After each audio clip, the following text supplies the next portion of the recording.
Bedtime over here.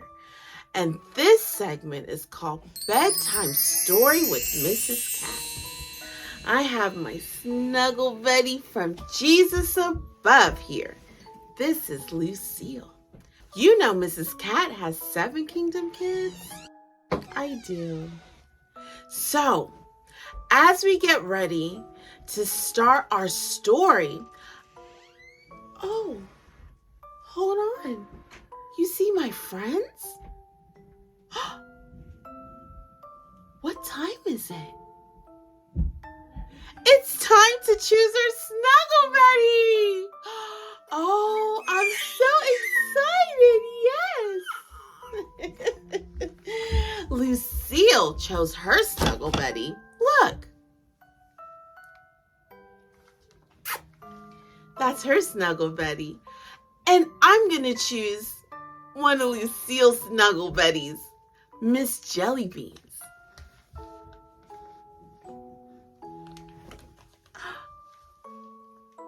Here's Miss Jellybeans. So this is my snuggle buddy. Miss Lucille has her snuggle buddy. Do you have your snuggle buddy? All right. Well, I'm going to give you 10 seconds to go get your snuggle buddy. Ready? 10, 9, 8, 7, 6, 5, 4, 3, 2, 1. Well, I'm snug in my bed and I'm ready to read our story tonight. So let's get started. The Berenstain Bears and the Trouble with Chores by Stan and Jan Berenstain. When asked to do something that they hate, most bears will procrastinate. Brother and Sister Bear were good about most things. They kept up with their schoolwork. They wore their safety helmets when they were biking and skateboarding. They said please and thank you without being prompted. Papa Bear was good at most things too. They helped the cubs with their homework. He kept his tools sharp and ship shape. He was always ready to help a neighbor. But there was one thing the cubs and Papa were not good about. That was chores. It wasn't that Papa and the cubs didn't want to do their chores. It was just that they always seemed to have reasons not to do them. And they had such good excuses. "You're right, my dear," said Papa. "The grass does need cutting, but a mama spider has spun a wonderful web on the lawn mower, and I haven't the heart to put all her hard work to waste." "Mama," said Brother, "may I skip setting the table tonight? There's a TV show on the Ice Age, and I have to do a report on the beast of Balshustin." "Mama," said Sister, "I know it's my week to clean up little ladies' calling cards. It's just that I'm waiting for them to dry. They'll be easier to scoop up that way." There was also the endless bickering about who did what. "Why is it," complained Sister, "that Brother gets the easy jobs like setting the table, and I get the yucky ones like scraping the plates into the garbage?" "Easy? Easy?" protested Brother. "Setting the table is hard. You've got to remember where everything goes. The knives, the spoons, the forks." "Want to trade?" asked Sister. "No, thanks," said Brother. So it went argue, argue, bicker, bicker. Mama sighed. If only Papa and the cubs were as good at doing their chores as they were at arguing about them, life would be a lot easier. And speaking of easier, thought Mama, instead of nagging them about chores, it would be a lot easier to do them myself. And that's what she did. She set and cleared the table. She cleaned up after little lady. She chased the dust bunnies from under the furniture. There was also baby Honey to take care of. Not to mention the cubs' messy room. The cubs did pick up and put away sometimes. Papa did cut the grass occasionally. And the cubs did chase the dust bunnies once in a while. But when it comes to chores, sometimes, occasionally, and once in a while don't count. Not surprisingly, things began to slide. Everybody got a little grouchy, especially Mama. Something had to be done, but what? Papa decided to call a family meeting. "My dear," he said, "I've been thinking." "Yes?" said Mama. "What I've been thinking," he continued, "is that we might want to relax a bit, to ease up on the chores a little." "Oh," said Mama. "Yes," said Papa. "There's a lot more to life than chores. There's walking in the sunshine, enjoying Mother Nature, and fishing in the old fishing hole." "There's riding bikes," said Brother. "And jumping rope," said Sister. Then, to Papa and the cubs' great surprise, Mama said, "You know something? I think you're absolutely right." "You do?" said Papa. "I certainly do," said Mama, with a sly gleam in her eye. "I've been so concerned with the house, I haven't been to my quilting club for weeks. And with the flower showing up, I should be preparing my exhibit." Not worrying about spider webs and dust bunnies worked pretty well at first. There were a few bad moments, like when baby Honey almost ate a bug. But Mama was her smiling self again. She got back into quilting and began work on her flower show exhibit.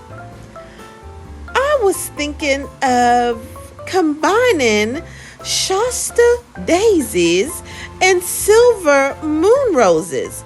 What do you think, dear?" she asked. "Sounds fine to me," said Papa, who was working on his fishing gear.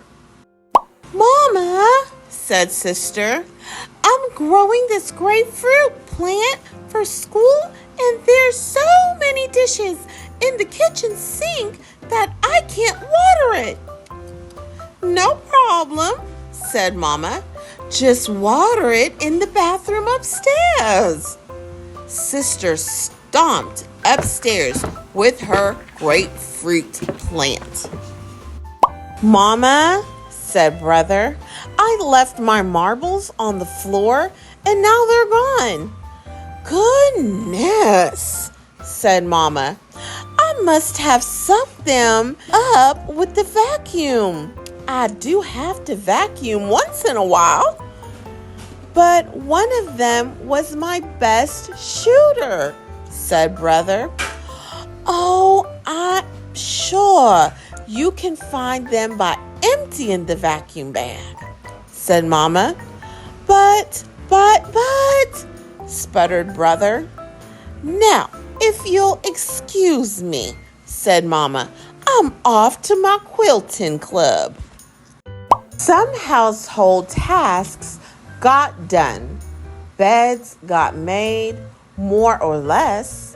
Meals got served, sort of. But bit by bit, Messy buildup began to take over the treehouse. Wet towels piled up in the bathroom. Fruit flies hovered over dishes in the sink. The pictures on the wall got crookeder and crookeder, and there was a whole army of dust bunnies under the sofa. There were so many burnt crumbs in the bottom of the toaster oven that the whole kitchen smelled burnt. A strange green mold grew on the shower curtain. And a 1,000-legger came swimming towards Sister in the bathtub. Yes, Brother was having fun riding his bike. Sister was having fun jumping rope. Papa brought home some fine fish, and Mama finished her beautiful new quilt. But living in all that messy buildup wasn't much fun. And one day, when Mama was off at the garden club, Papa decided to call another meeting. No sooner had the meeting been called to order than everybody was talking at once. And they were saying the same thing. We've got to do something about this awful mess. And they did. They picked up all the wet towels. They got the dishes out of the sink. They straightened the pictures. They cleaned out the toaster oven, banished the dust bunnies, and scrubbed the shower curtain. Then they sat down exhausted and pleased and waited for Mama to come home. Well, she said when she returned, everything is set for the flower show, and I think there's a good chance I may win an award. Papa and the cubs waited for her to notice what they had done. But all Mama did was take off her yellow going out hat and put on her blue at-home duster. Mama, said Sister, haven't you noticed anything? Mama looked around and smiled. You mean how the whole house is neat and clean? And all the chores are done? Yes, I noticed. With that, she gathered the cubs into a big bear hug and gave Papa a great big kiss. Do not despise these small beginnings, for the Lord rejoices to see the work begin. Zechariah chapter 4, verses 10.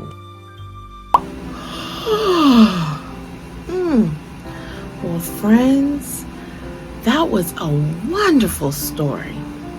Mrs. Cat is tired, but before we go to sleep, did you enjoy the story? That's good. Can you tell Mommy and Daddy who the main characters were in this story? Very good.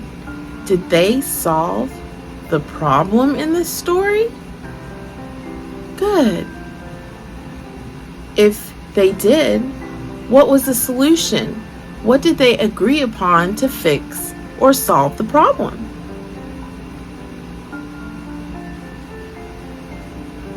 Very good. Well, I couldn't go without letting you know that my very own snuggle buddy is in bed. You want to see? Okay.